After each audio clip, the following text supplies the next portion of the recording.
No. Okay, let's talk about liposuction and transfer of fat to the buttock area. Liposuction only does one thing, which is sucking fat. Does not remove the skin, does not tighten the muscle. The muscle and the skin, the muscle and the bone don't move. The skin is separated by this thing that doesn't move by fat. Liposuction only does one thing, sucks fat. Where the skin hits this thing that doesn't move is how tiny your waist is going to be or how flat your belly is going to be. Some people, as they have pregnancies or gain weight, they have some fat inside the belly and the muscles are a little bit loose.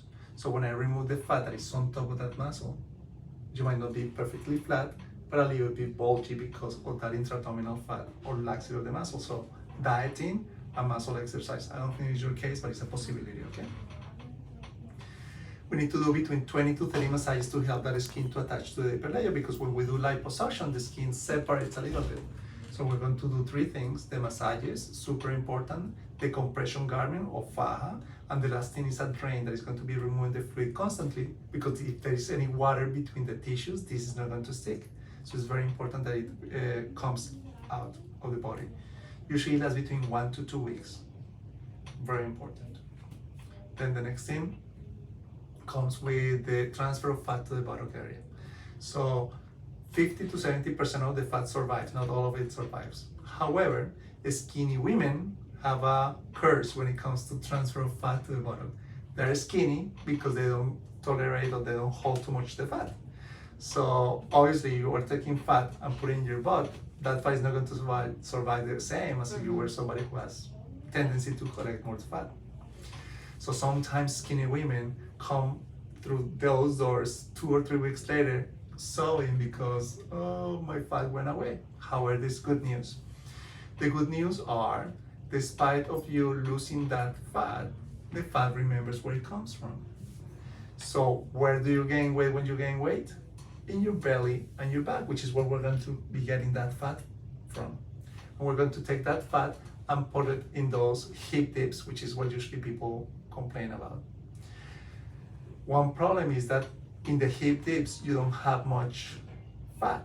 And because you don't have much fat, you don't have much blood supply. Because you don't have much blood supply, the fat that I put in there takes a harder time to survive.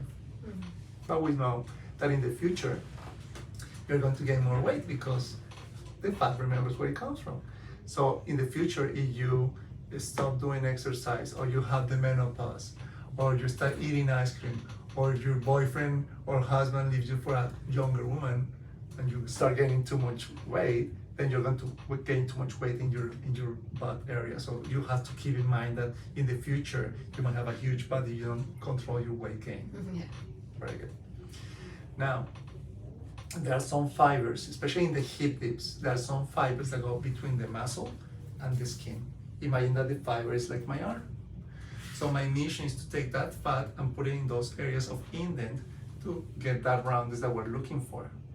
However, there's a limitation. The same way that I try to touch the wall and the arm doesn't reach because I have a limitation to the size of my arm, the fibers have a limitation. So if you want your butt to be towards as far as the wall, sometimes you cannot get there because the body cannot reach. Very good. One last thing is the following. In this area, around the bra rolls, on top of the bra, below the bra, or behind the bra, that skin or that fat is very hard to remove and it bleeds a lot. So I will try to remove as much as I can. It's also hard to remove it. It's a hard area. Mm-hmm. So I will try to do my best to remove as much as I can so you can have a better outcome. However, there's a limitation, is that the limitations that the skin moves a lot because it's very close to the arm. You use your arm for everything, mm-hmm. to brush your teeth, to eat, to wash your hair, to caress your boyfriend's cheeks, I don't know. So it moves all the time. So that skin that is moving all the time doesn't attach to the deeper layer easily. The other thing is that the fajas usually don't go to the corner of the axilla because it will be cutting the skin. So it usually goes below the axilla.